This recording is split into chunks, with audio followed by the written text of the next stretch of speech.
Hey guys. Sorry. I'm feeling pretty good. It's a kind of a deep emotional video. I kind of am feeling deep and emotional right now.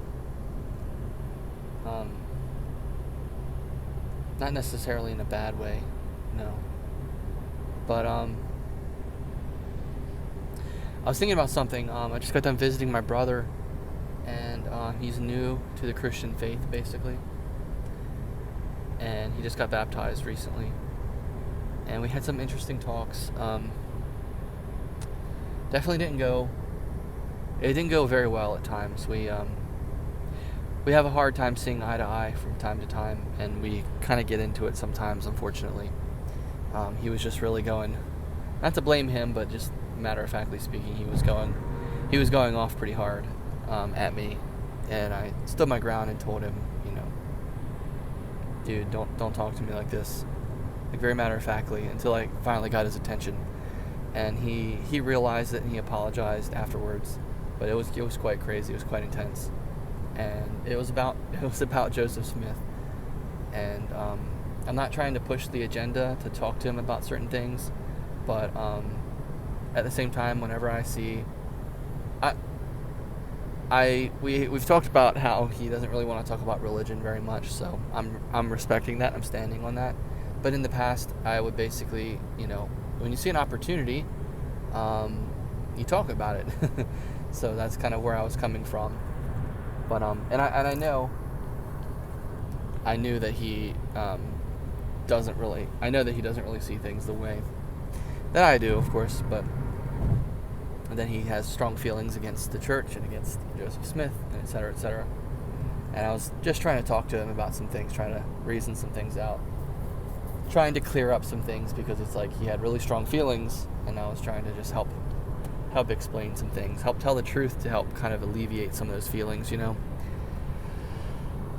So it was really intense at one point. It was really intense, but it did get better as things went on, and I got to share a lot with him, about my conversion process, about my walk with God before finding the church, and it was really productive after all.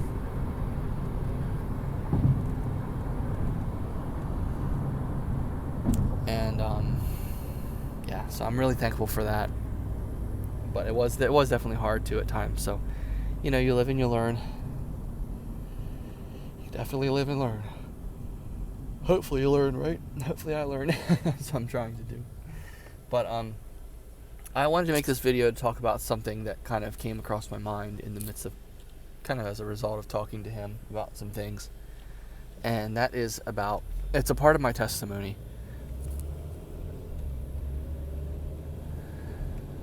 It's about how at points in my life along my walk, in basically the past 5 years since I decided to follow God. Yeah, I decided to follow God about 5 years ago and really pursue Him and His truth and the truth. And figure out what that was, figure out more about it, learn more about it, and be more like Him. Started that journey about 5 years ago. I've been a member in the Church of Jesus Christ of Latter-day Saints for about 4 now. Yeah, actually, four years. Hit my 4-year anniversary. Heck yeah, baby, let's go. Hit my 4-year anniversary in the church, which is really exciting. But along my journey with God and with trying to find Him more. And sorry, it looks weird. I'm just holding this up here because otherwise it's super quiet. But I definitely had some crazy moments on the journey to God where I felt like He was telling me to do something that was pretty crazy. And I trusted Him. I trusted that it was Him. And I did those things. And I just wanted to share the testimony, the part of my testimony that speaks to that. Speaking of how obeying God's voice, obeying God's commands are so important, and how obeying them when they don't make sense can lead to some really amazing things.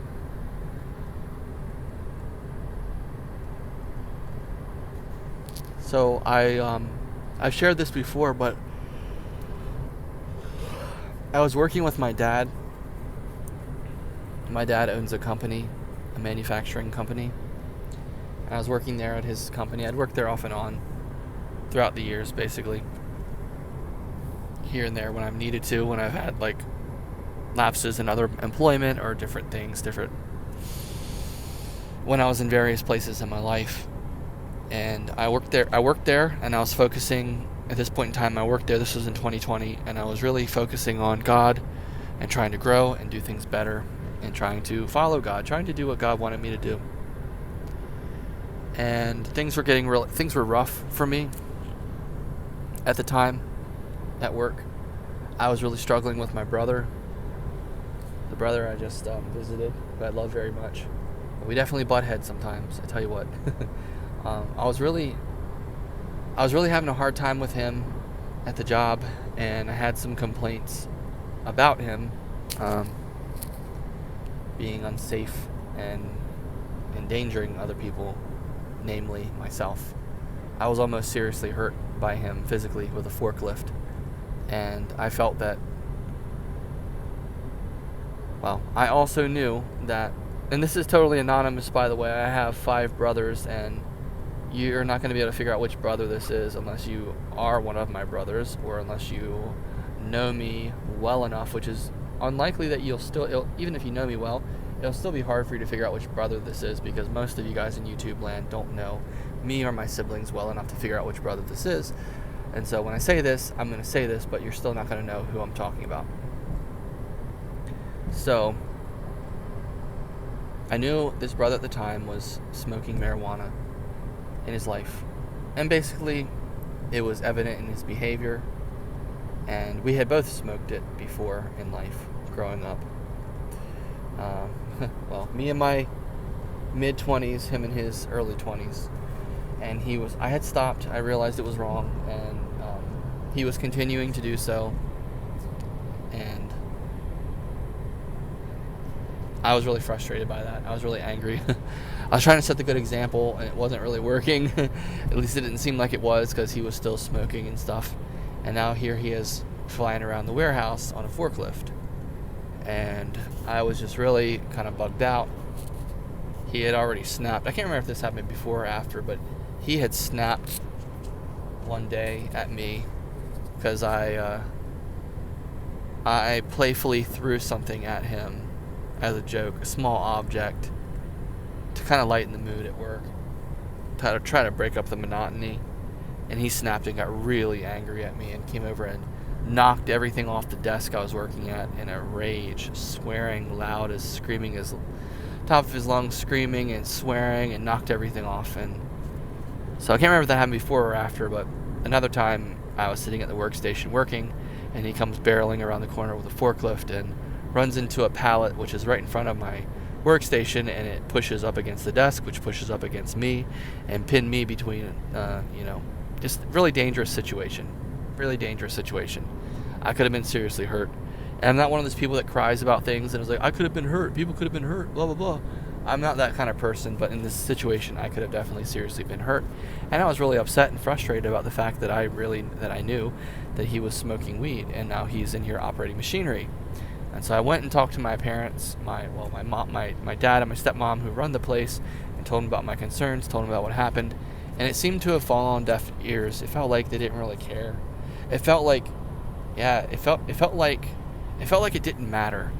It felt like it didn't matter, which was really frustrating to me, because I was like, what do you mean it doesn't matter? This is freaking crazy. I almost got hurt, Like, why can't you guys do something about this? This is insane. And they were basically like, well, it's your word against his, It was kind of really unfair, and I don't think they really handled it right, but nothing against them either. But anyway, like I said, things were not going very well for me at this job. I was struggling. I felt alienated. I felt so lonely. Working with my dad and other family members, 2 brothers, a stepbrother, my stepmom, other people I knew, stepmom's parent, my stepmom's dad, people I knew, and I should have felt good at this job. I should have felt good, should have felt comfortable, should have felt respected and loved, right? That's how you should feel when you're working with your family. And that's how they should feel working with you. It did not feel like that at all. I felt ignored. I felt judged. I felt misunderstood. I felt mostly those things. Unloved, forsaken, ignored, taken for granted, invisible. I felt all of those things. And that's really hard. And that's really serious. I did feel those things. Truly. I really, truly did feel those things. And it was not easy and things were not good. And I promise you this all connects. I feel like I'm taking forever to say this and I'm talking really slow. This video has only been going for 11 minutes. So things were going really hard for me at this job. And it was really hard because it's like, this is the job that I'm supposed to love this job. It's with my dad. I love my dad. It's his company. I'm working with my brothers and family. Life should be good. It's a job but I can stay in here.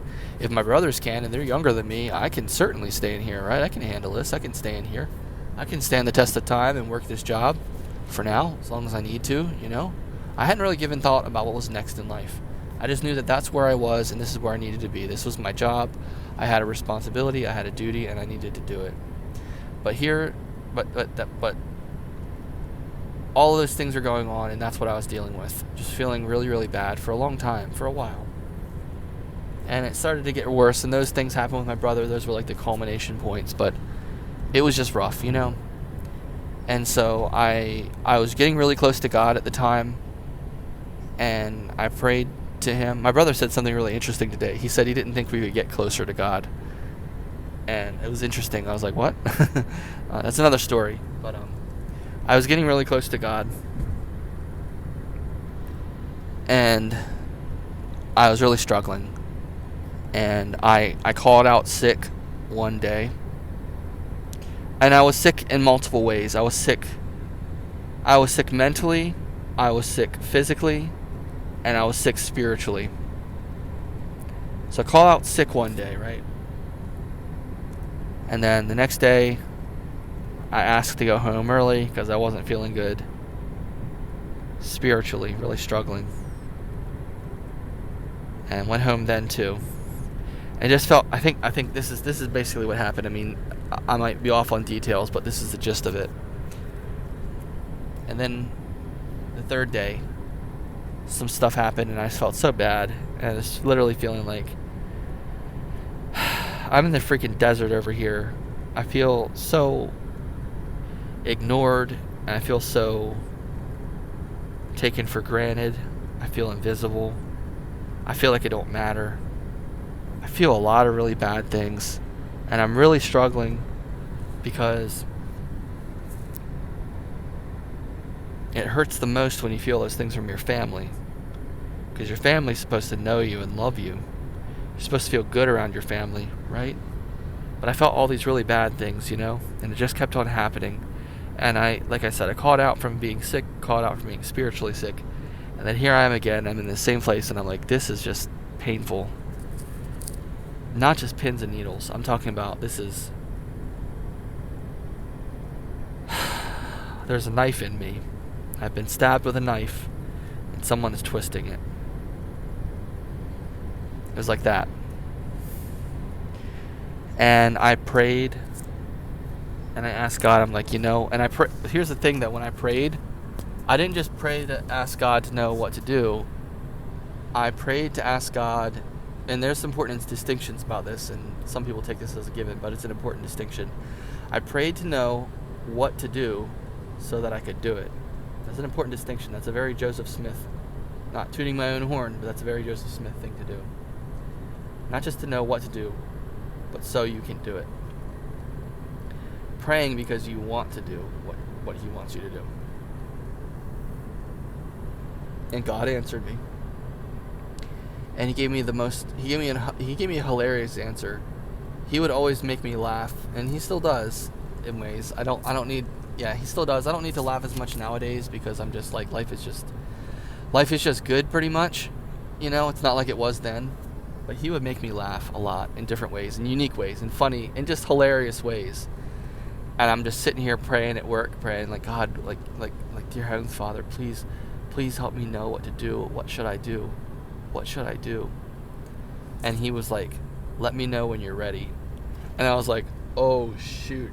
I was like, let me know when you're ready. Like, what?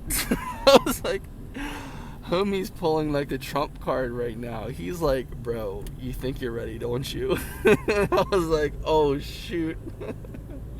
What is it, what could it possibly be that I'm so not ready for? Because I'm literally like ready to do, I'm ready to do anything it takes. I'm ready to do whatever it takes to get out of here, to fix this situation, to make things better. And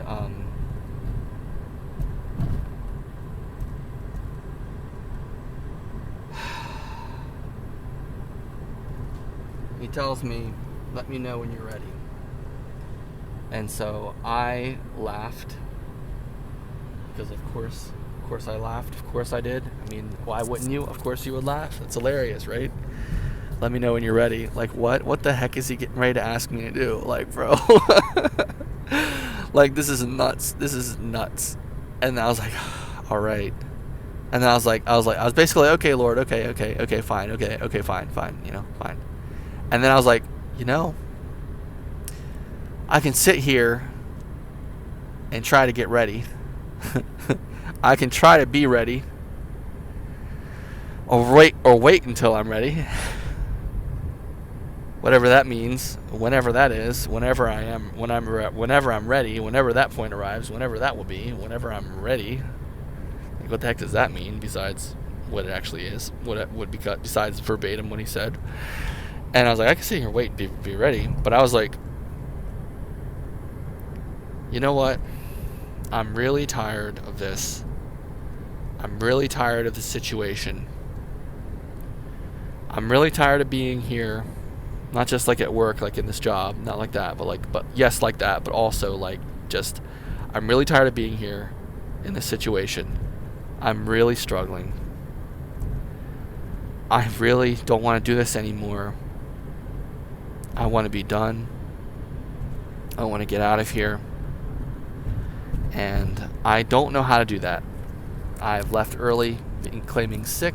I've left early for whatever reason I gave. And here I am on day 3. What the heck am I going to say now? What the heck am I supposed to do? I don't want to be here. I feel like I can't be here, but I felt like I was obligated to be there, and I belonged there, and I needed to be there, because that's where my dad was, that's where my family was. I grew up my whole life not living with my dad, and here he is. And now what? I'm going to leave? Question mark? Like, that's a lot. So, with all this stuff considered and all these things felt, this happened in a matter of seconds. I said, you know what? I'm so tired of doing this. I want what the Lord wants. And if he has something for me, I might not be ready, but I am going to be as ready as I can be. And I'm going to pretend to be ready. I am going to declare that I'm ready. I'm going to be ready. I'm going to say that I'm ready. I'm going to try to be ready. I'm going to do everything I can to be ready to do whatever it is he wants me to do. I am courageously going to try to be as ready as possible. And I said, okay, Father, what is it? What do you want me to do? And this is all he said. He just said, go home.